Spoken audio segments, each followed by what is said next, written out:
also, the other thing I thought about this is that if I do that, then that's a pair of ears. So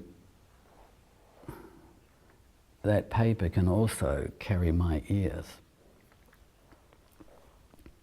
so that I don't have to listen to what he's saying.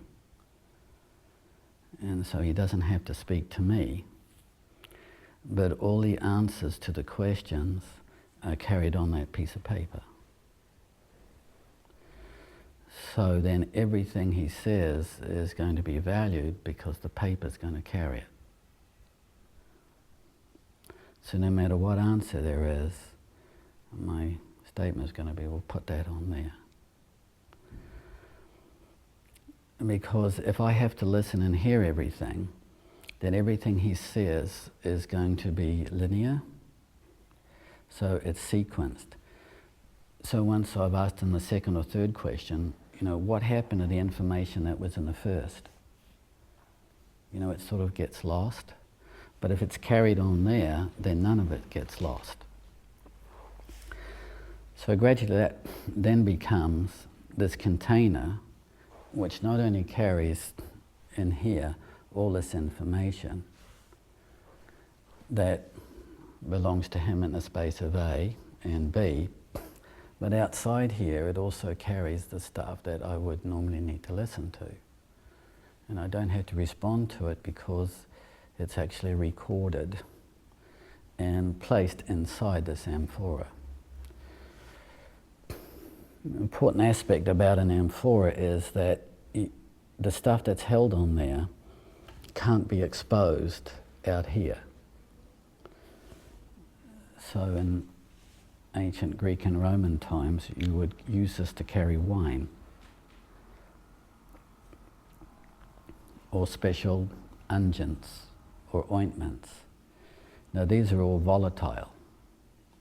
So if you left the top off or you pour it out, it's spoiled within hours.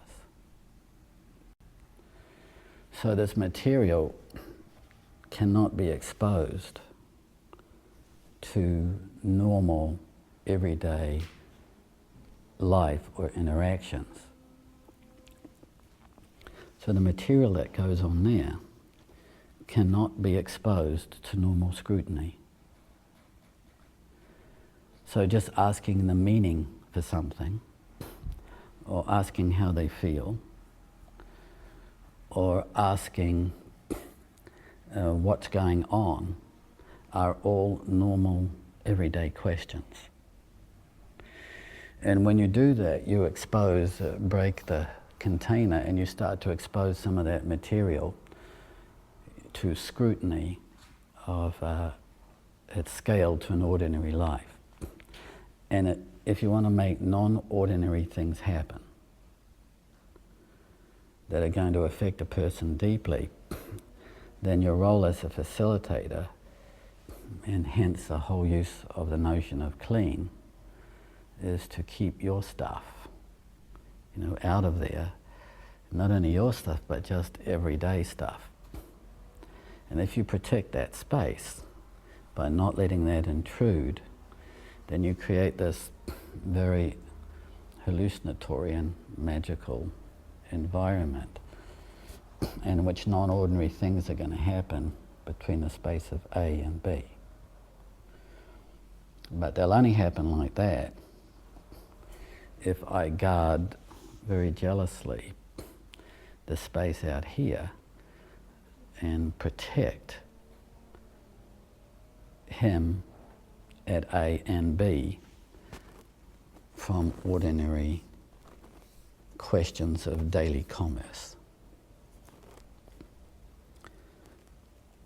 If I ask just an ordinary question, it profanes the experience. So that's some of the nature of what an amphora was, or is. And so I'd like you to think about that basic notion in terms of what the space of B is.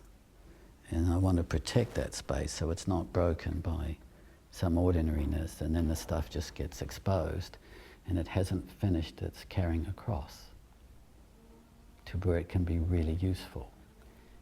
So if you have this in a vineyard and you break open one of these in a vineyard, doesn't matter. There's plenty more where that came from, and also it doesn't have much value sitting there. It only has value when you carry it out of there and to somewhere else.